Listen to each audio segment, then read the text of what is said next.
सुप्रभात प्यारे बच्चों, हिंदी की कक्षा में आप सभी का स्वागत है।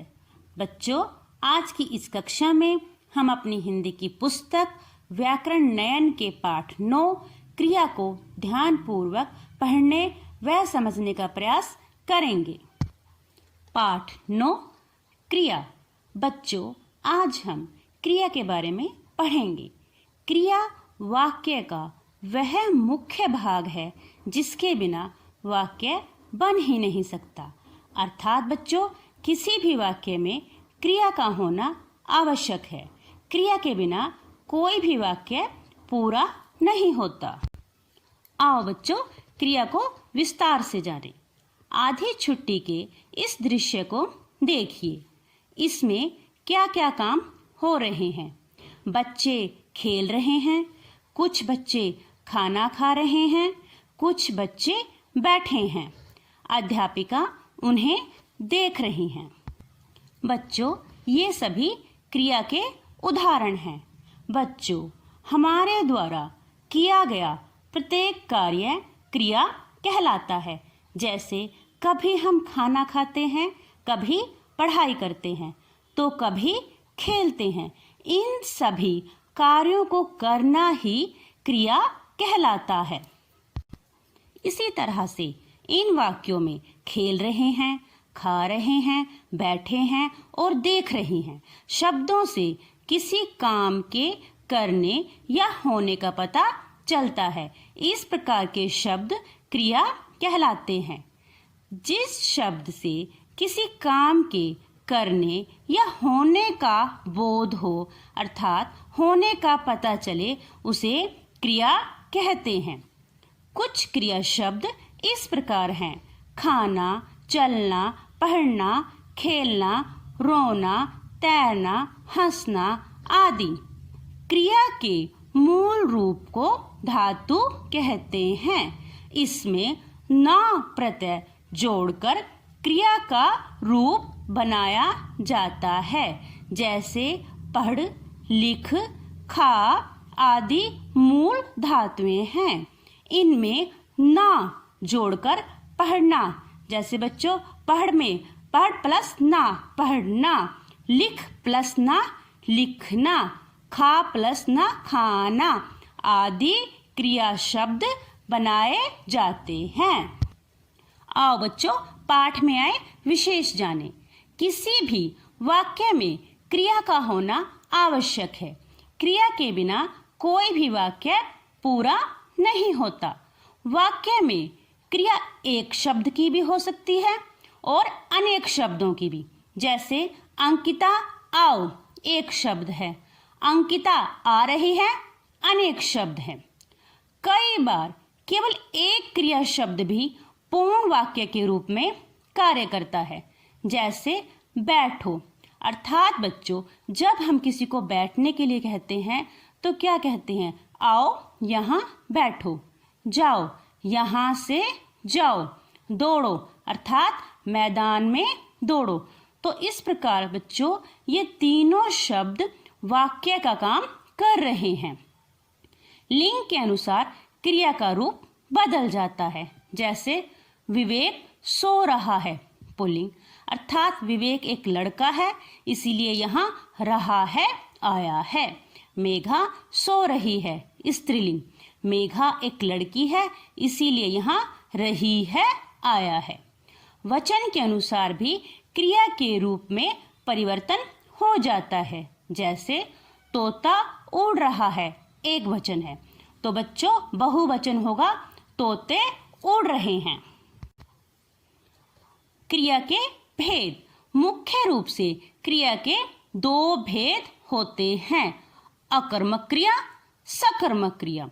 अकर्मक क्रिया, अकर्मक, अ अर्थात बिना कर्म, बिना काम के जो क्रियाएं होती हैं उन्हें हम अकर्मक क्रिया कहते हैं। ऐसी क्रियाएं जिन्हें कर्म की आवश्यकता नहीं होती, उन्हें अकर्मक क्रिया कहते हैं। अकर्मक क्रिया का फल कर्ता पर पड़ता है। जैसे लड़के दौड़ रहे हैं, दादी जी आ रही है। इन वाक्यों में दौड़ रहे हैं। क्रिया का फल कर्ता, कर्ता कौन है बच्चों? लड़के, अर्थात लड़के पर पड़ रहा है। इसी प्रकार आ रही हैं, क्रिया का फल कर्ता, और बच्चों कर्ता कौन है यहाँ? दादी जी, दादी जी पर पड़ रहा है।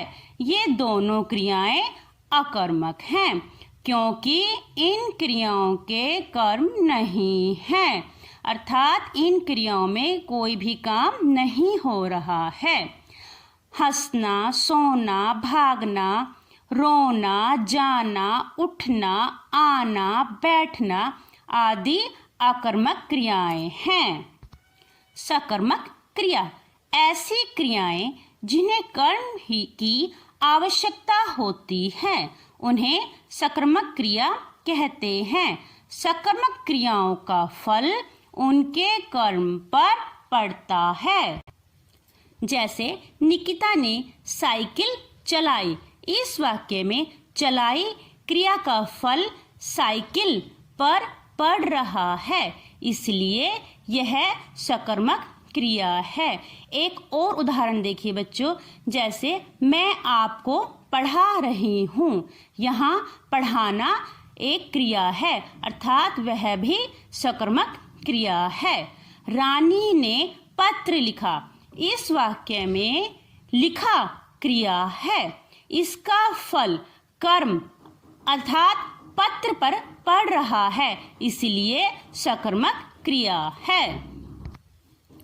सकर्मक क्रिया के भेद। सकर्मक क्रिया के दो भेद होते हैं, एक कर्मक क्रिया, द्विकर्मक क्रिया। एक कर्मक क्रिया, एक कर्मक क्रिया अर्थात बच्चों जिन क्रियाओं में सिर्फ एक ही काम होता है उन्हें हम एक कर्मक क्रिया कहते हैं। ऐसी सकर्मक क्रिया जिसका एक कर्म होता है उसे एक कर्मक क्रिया कहते हैं। जैसे राजीव ने संजय को पढ़ाया, अर्थात राजीव ने सिर्फ यहाँ एक ही काम किया है कि संजय को पढ़ाया है। बिंदिया ने पुस्तक खरीदी, बिंदिया ने भी यहाँ सिर्फ एक ही काम किया है कि पुस्तक खरीदी है। मधु ने फ्रॉक सिलवाई। इन वाक्यों में संजय, पुस्तक और फ्रॉक एक एक कर्म ही हैं, इसीलिए ये एकर्मक क्रियाएं हैं। द्विकर्मक क्रिया, जिस क्रिया के दो कर्म होते हैं उसे द्विकर्मक क्रिया कहते हैं। आइए मैं आपको एक उदाहरण बताती हूँ। जिस प्रकार से मैं वीडियो के द्वारा आपको पढ़ा रही हूँ, अर्थात बच्चों यह द्विकर्मक क्रिया है क्योंकि इसमें दो काम हो रहे हैं। आइए आगे उदाहरण जानें। जैसे अनु ने अध्यापिका को पुस्तक दी। माँ बेटी को दलिया खिलाती है। प्रीति ने अशोक को मिठाई दी।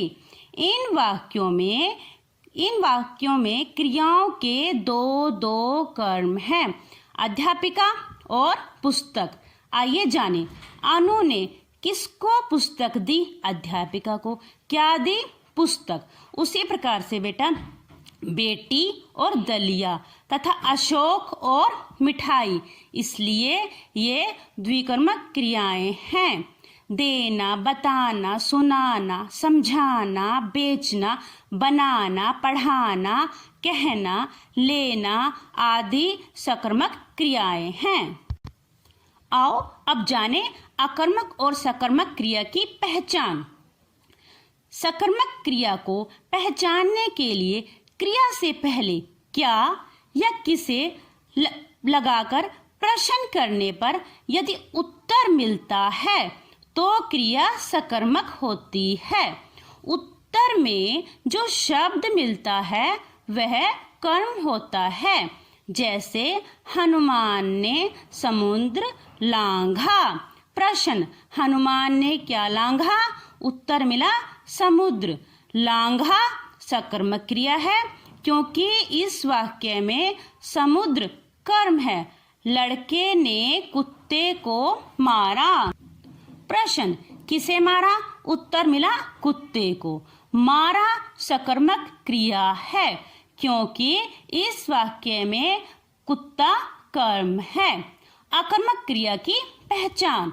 अकर्मक क्रिया की पहचान यह है कि इसमें क्रिया से पहले क्या या किसे लगाकर प्रश्न करने पर उत्तर नहीं आता। जैसे दुल्हन रो रही है। प्रश्न क्या रो रही है, उत्तर कुछ भी नहीं मिलता। उपर्युक्त प्रश्न का उत्तर नहीं मिलता, इसलिए रो रही है अकर्मक क्रिया है। दूसरा उदाहरण, सपना सोती है। प्रश्न क्या सोती है, उत्तर कुछ भी नहीं मिलता। प्रश्न किसे सोती है, उत्तर कुछ भी नहीं मिलता। प्रश्नों के उत्तर नहीं मिलते, इसलिए सोती है अकर्मक क्रिया है। आओ दोहराएं। जिस शब्द से किसी काम के करने या होने का बोध हो उसे क्रिया कहते हैं। क्रिया के मूल रूप को धातु कहते हैं। क्रिया के बिना कोई भी वाक्य पूरा नहीं होता। लिंग के अनुसार क्रिया का रूप बदल जाता है। वचन के अनुसार भी क्रिया के रूप में परिवर्तन हो जाता है। मुख्य रूप से क्रिया के दो भेद हैं, अकर्मक क्रिया, सकर्मक क्रिया। ऐसी क्रियाएं जिन्हें कर्म की आवश्यकता नहीं होती उन्हें अकर्मक क्रिया कहते हैं। ऐसी क्रियाएं जिन्हें कर्म की आवश्यकता होती है उन्हें सकर्मक क्रिया कहते हैं। तो बच्चों, आज की इस कक्षा में हमने पाठ 9 क्रिया को ध्यान पूर्वक पढ़ने व समझने का प्रयास किया। आशा करती हूँ आप सभी बच्चे इस पाठ को ध्यान से याद करने का प्रयास करेंगे। धन्यवाद। आपका दिन मंगलमय हो।